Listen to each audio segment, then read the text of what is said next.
Alright, good afternoon. Welcome to a brand new video of the Target Individual Program, the Target Individual Experience.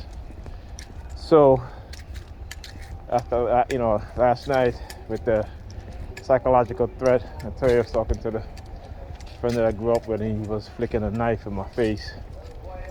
Alright, look at him. They're so happy looking at my head as she's walking by, looking down on the ground, the smile on her face. So what they were trying to do, right after they threaten you, and then, my niece, my grandniece, who was supposed to be in school, okay, it is not a holiday, she's in high school, but she stayed home.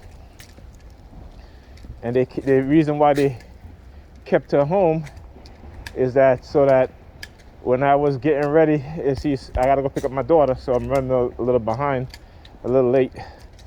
She comes, stands up in front of my bedroom door and says, "Oh man, like, first of all, I don't care how much they target me. Like I said, you're not trying to, I'm not going to allow you to put fear in my heart anymore or in my mind to where, when I got to go pick up my daughter, I'm not going to pick up. That's not going to happen because I know what it is that they're doing, right? I know what it is that they're doing. So when you see, again, relationships where you see men walk away from the relationship because the woman in the relationship with are part of or participating in the psychological in the PSYOPs program. And what they have done when they participate in that and the man leaves, they put themselves in a worse position. But because they're being manipulated emotionally, right?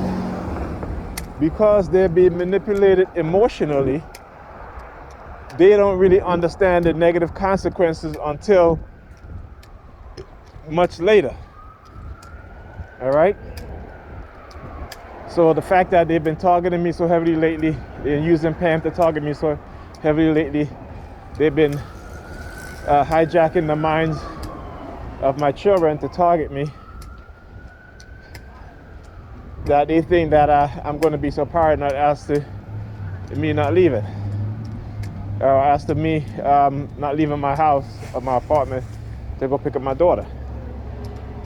Now, I told Pam, I said, you have 2 weeks to fill out the form that I gave you from the beginning of the school semester that you never did. Because again, I know what's going to come, what's going to happen next. We're going to start getting into arguments again because, like I said, there's only a certain point where I'll allow her to keep targeting me and me not say anything. And they're dependent on me not defending myself, right? I gotta get changed for the bus, I forgot. They're dependent on me not defending myself. Because in the Coercive Persuasion Program, the reason why they use coercive threats and psychological coercive manipulation is, again, to try to bypass your defense mechanism. And I understand that. And even understand that, it still affects you. Alright, so I want you to see. So, come out the store, you're standing there, taking this point or whatever. They try to do the whole key thing. I told, the whole key on the, oh, we got keys to your apartment, right? And he takes out his phone, that's what he's standing there with his back turned, but he's not really turned all the way, just turned to the side so you can see his keychain, the key hanging on his keychain. Like I said, I've been through this so many times. Because again, they break into your apartment because they have keys, right? Either because they stole the keys and made copies of it. Because again, they when they got the people around you, family members who you're living with, who are oblivious or act oblivious to what's going on. For example, with Pam, the babysitter she had, at times she would just take her keys, right? So then she had to call the babysitter, hey, you took the keys, you didn't leave the keys, and blah, blah, blah. right? Same thing where I'm living with my sister. You know, my niece would constantly leave, my grandniece would constantly leave her keys in the door. When I came home one night and the keys was in the door lock, right? I mean, somebody could have just took the keys, copy it, and then put it back. You know, so you have to put up with stuff like that all the time when you're a TI. Especially when you're living with people. And even when you don't live with people, they still, because you know, if you live in an apartment building where the landlord or the maintenance have a copy of your apartment door, you know, of your apartment. This is how they get into your apartment. This is how they steal stuff, they move stuff around. Okay? So hearing the sirens. So yeah, understand what's going on. And then Pam now, so like I was talking about, whenever she has a date, she doesn't call me, you know, at least 2 days before she knows she has a date. You know, other than that, it's like she called me from work. Hey, just call you, check on you know, you and the kids, this and that.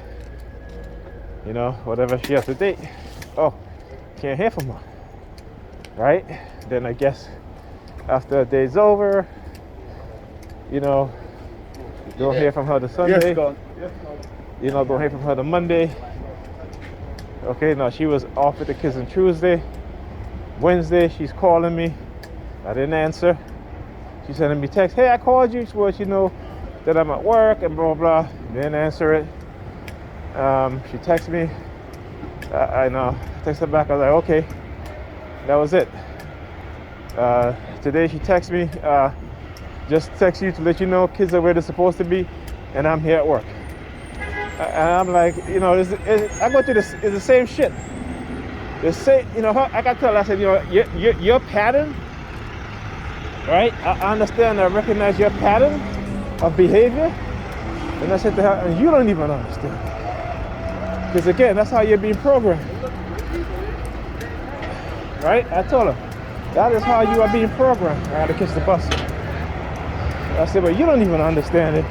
A lot of us don't even understand our programming.